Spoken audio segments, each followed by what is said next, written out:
Greetings, sisters and brothers, and welcome again to Tyke Productions.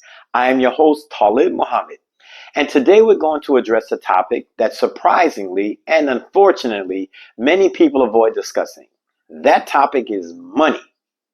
Please note that I'm not referring to the significance of money or the desire to have money or even what strategy can be implemented toward making more money.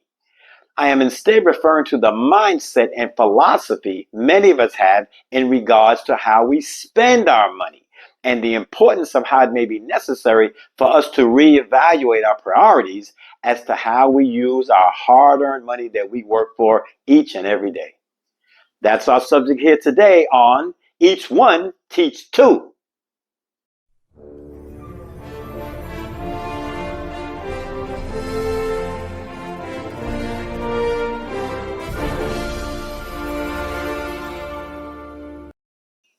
In these times, very often when the subject of money comes up in the conversation, the topic is inundated with examples of some form of get-rich-quick scheme.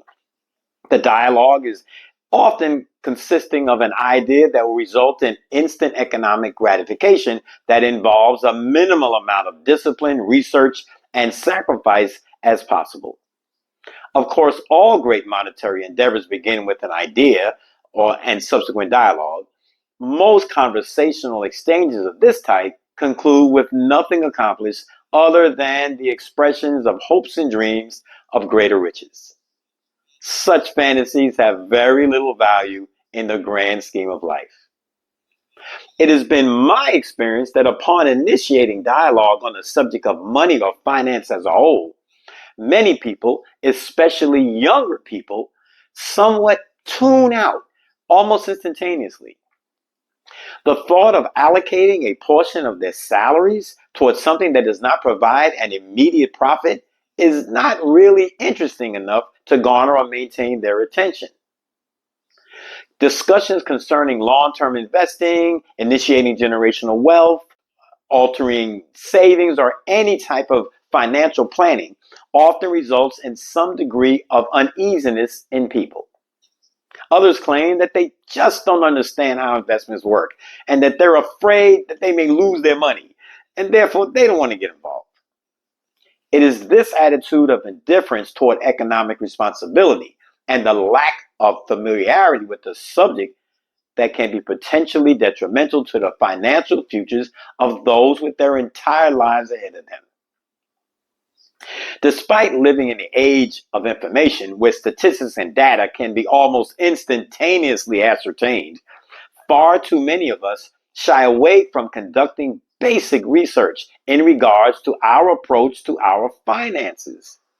Each day we go through a repetitive process of going to work, earning a paycheck, and subsequently spending it without applying any constructive methodology as to how our money can be utilized to best benefit us. Such a monotonous, unimaginative approach is unproductive in regards to our future economic success. With that said, I present to you 10 questions geared toward addressing your current financial situation. Are you applying any percentage of your paycheck toward your future financial stability? Does your bank account have a balance big enough to support you for the next 3 months? Is your credit rating over 700?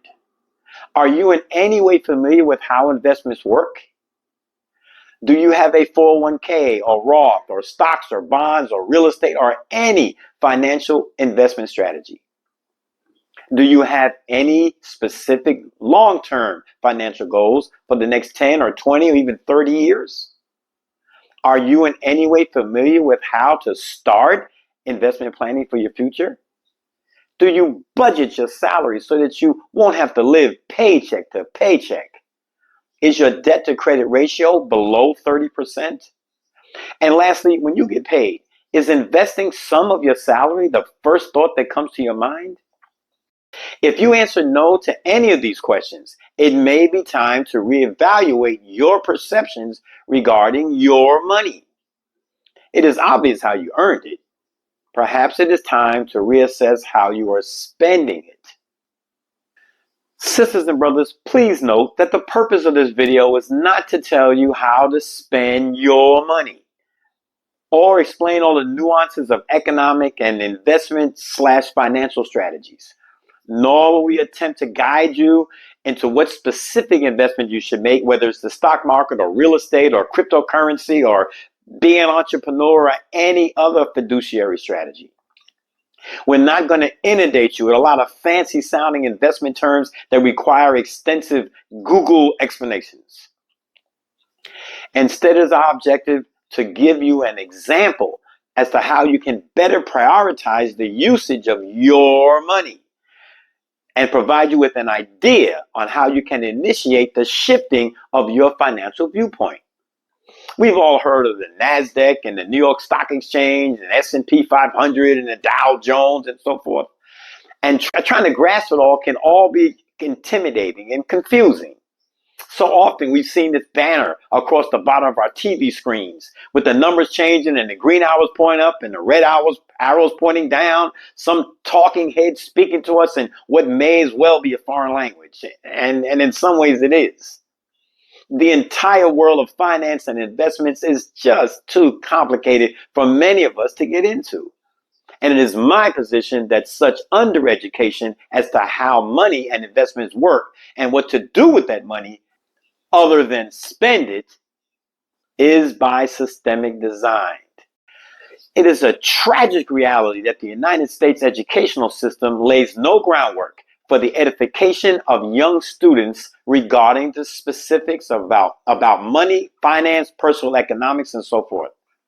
Whereas year after year, students are required to take courses such as algebra and English literature and chemistry, art and music classes, and the like. Virtually no time is allotted in establishing an educational foundation for our students on the subject of banking, investing, real estate, credit and finance responsibility, and etc. Throughout these impressionable years of their education, you as students receive little or no instructions on any aspect of finances and money. Imagine if from the public school years, curriculums had fewer of the previous mentioned courses that most people will never use the rest of their life, and partially replace them with some form of early financial instruction that educates the student as to how to make the most of their money for their lifelong prosperity.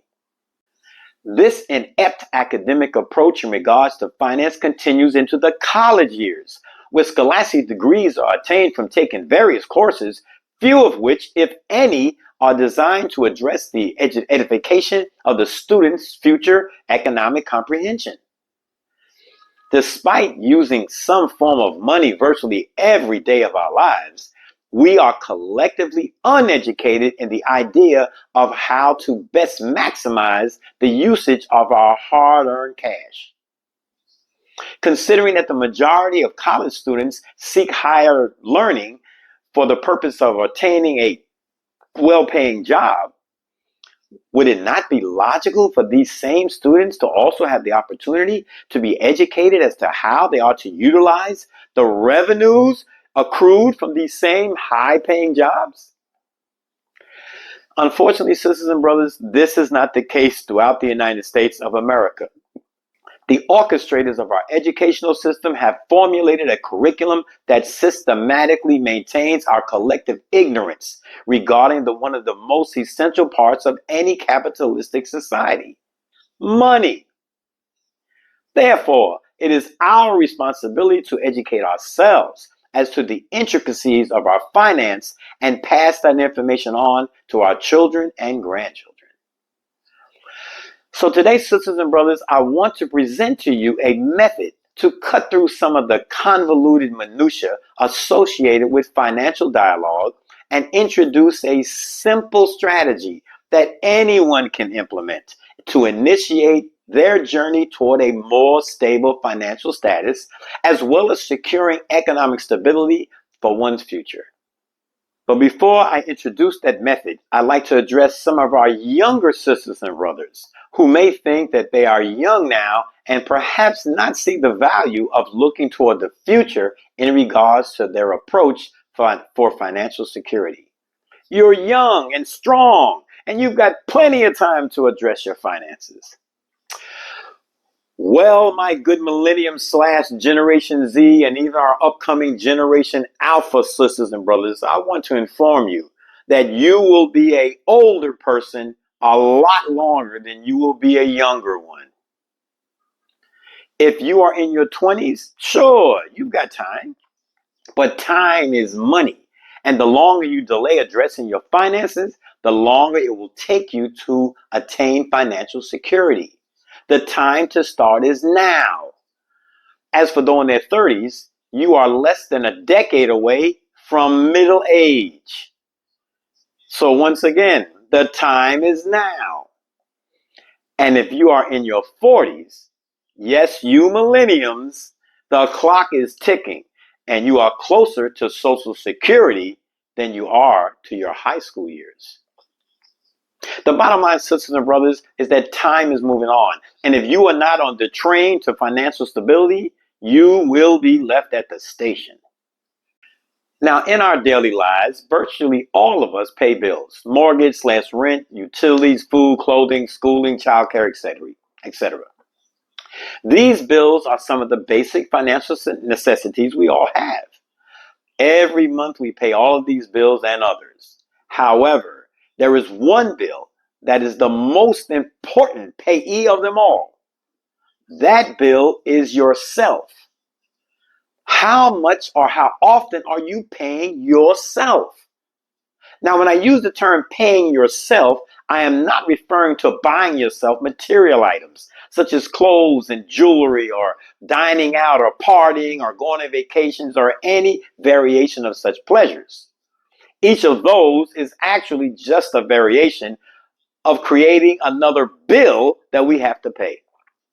Instead, I'm speaking of actually paying yourself a salary out of your salary, of allocating revenue from your income that is designated only for your own financial enhancement, thus paying yourself first before you pay anyone else, before you allocate any money to anyone or anything. After all, aren't you more important than any department store or online shopping website or jewelry shop or gambling casino? Aren't you more important than any credit card, car payment, or utility company? Well, of course you are. Of course. And this is why I want to share with you a very simple exercise that can be beneficial toward adjusting your perspective regarding how you spend your money. And furthermore, how this method can result in greater improved financial security in the years to come. This exercise is one of many methods that can be used to initiate a change in your philosophical approach in regards to your money. Let's say that tomorrow your employer comes to you and says that in order for the company to remain in business, he or she must reduce your salary by $100 a week, and that they have no choice but to implement this pay reduction in order for the business to continue and you to keep your job. If you agree to the pay cut, you will still keep all of your benefits, you will still have your allotted vacation, as well as your seniority, and none of your duties at your job will change. Additionally, you will still continue to receive your future pay raises, and your job security will remain intact. But for now, you must accept a $100 a week pay cut in your salary in order for the company to remain viable and you to remain employed. So, what would you do? What would you do? Would you refuse to accept this $100 a week pay cut and quit your job and look elsewhere for employment? Would you give up all of the equity and seniority you've worked so hard for attaining at that company and walk away, not knowing what job you will find or whether you will have to start at the bottom of the pay scale at the new job? Or would you find a way to make it work? Would you adjust your spending habits and lifestyle to accommodate your now reduced salary? Before making this video, I proposed this scenario to many people, and I found that the vast majority of them would find a way to adjust and make it work. Most of us, despite being very angry and very disgruntled about the pay cut, would find a way to adjust to the lower income, especially since we wouldn't lose any of our benefits, vacation, seniority, or job security, along with the prospect of still attaining future pay raises. Almost all of them said they'd bite the bullet and find a way to make it work. Now, in light of all this, my suggested strategy is to take the initiative and you reduce your own salary yourself. You reduce it by the same $100 a week. You take that same amount off the top of your salary and pay yourself first with it. Once you've acknowledged that you would adjust to the lifestyle if your employer forcibly cut your salary, why not implement that same reduction yourself? This would essentially result in paying yourself first. Pay yourself that same $100 a week that your employer was going to take from you and put that $100 into an investment account that can jumpstart your future financial security. Just do it yourself. If you are capable of making the necessary standard of living modifications after having your salary forcibly reduced, why not implement that same financial adjustment mentality yourself and take that $100 a week and pay yourself with it? Not for luxuries, no clothes, no jewelry, no material items, but instead for initiating your future financial enhancement. Now, at first, one may conclude that such a relatively small amount of money will not result in any major investment success. And to some degree, that is true. However, this is not an exercise in attaining instantaneous wealth. Get rich quick schemes are just that, schemes. Instead, what can be achieved with this simple method is the establishment of a foundation for one's future financial benefit with a workable amount of dedication and sacrifice. Sure, it seems small at first, but let's take a look at what that mere $100 a week can become. Now, since the average rate of return or interest investment accounts have earned over the past 30 plus years or more has been between 7 and 10%. So let us split the difference for the sake of this exercise and use 8.5 as the rate of return or interest our investment would earn over the course of our investment. Now, we all know what interest is because of what the credit cards charge us to make purchases. So in this situation, we're looking to earn interest rather than simply pay it. Starting at age 30, if one opened an investment account with just that first $100 and continued to add that same $100 a week that we previously spoke about, that would amount to $5,200 per year. If we continue that same strategy throughout our lives, that same $100 a week after 30 years, that money would grow to over $647,000. We would have invested only $156,000 of our own money, but with compounded interest, we would have earned nearly $500,000 in interest. Think about it. At age 60, you would have over $647,000 in an account that you only put $156,000 into. And almost $500,000 profit. And you really didn't have to do any work other than paying yourself first. With that $647,000 in your investment account, you could essentially take out $52,000 a year of your investment. That's $1,000 a week for the rest of your life. And that $647,000 principal amount would virtually remain intact.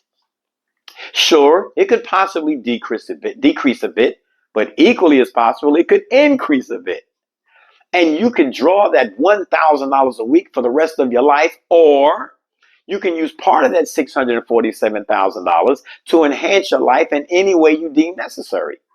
Remember, you've only contributed $156,000 to it. Your profit is nearly $500,000. This is how your money works for you instead of you merely working for it. And it all started with the discipline of that first $100 a week.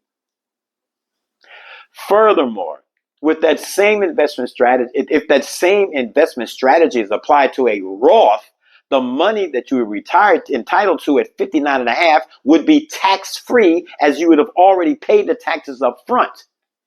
In my opinion, a Roth is indeed the better strategy. Now, you can find hundreds, if not thousands, of videos providing all the details as to exactly how a Roth works. And so I want to address that in this presentation. But that same $100 a week strategy can be applied. Now, the numbers I gave you for the $100 a week method involve starting your investment strategy at age 30.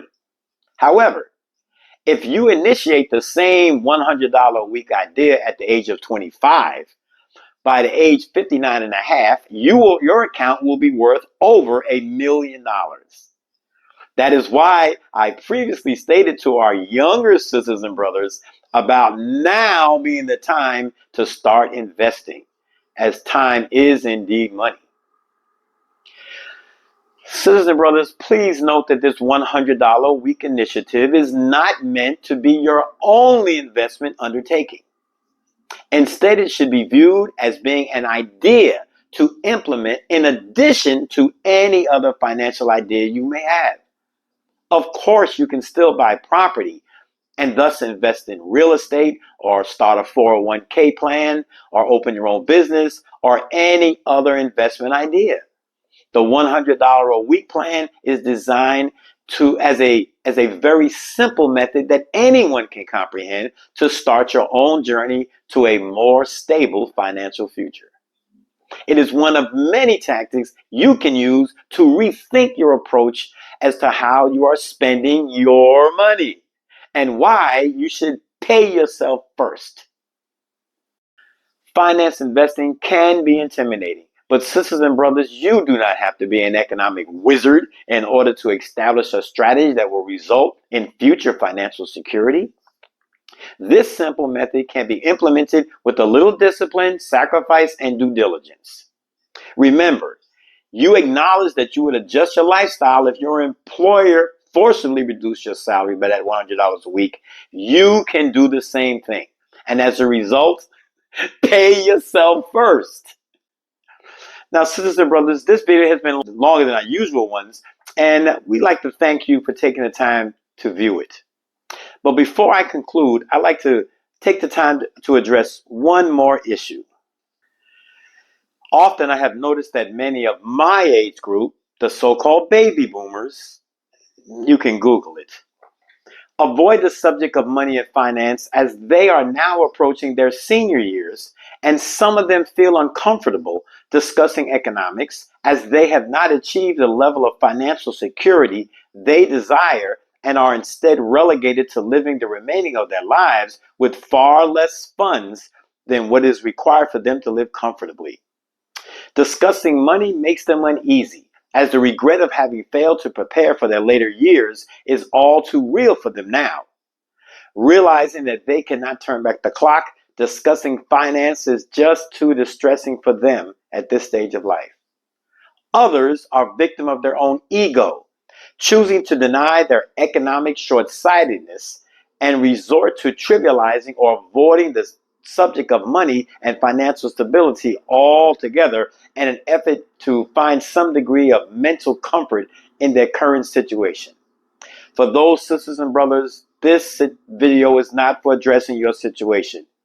Instead, it is to provide an exercise that can be passed on to others and utilized in altering how they can look at the situation of their finance and change the cycle of financial ineffectiveness.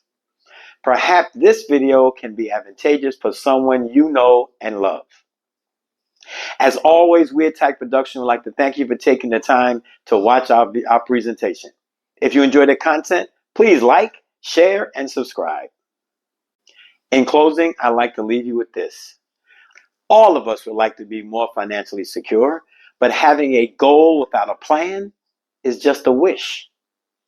Your financial future rests on your own shoulders. Not having a plan to succeed is the same as having a plan to fail. Mishandling today's hard-earned money equates to wasting all the hard work it took to earn it. And it is even worse to waste time. For unlike money, time cannot be replaced. Therefore, please set aside some time to better educate yourself regarding your money. For the wasting of time or money contributes to the diminishing of the many joys of life.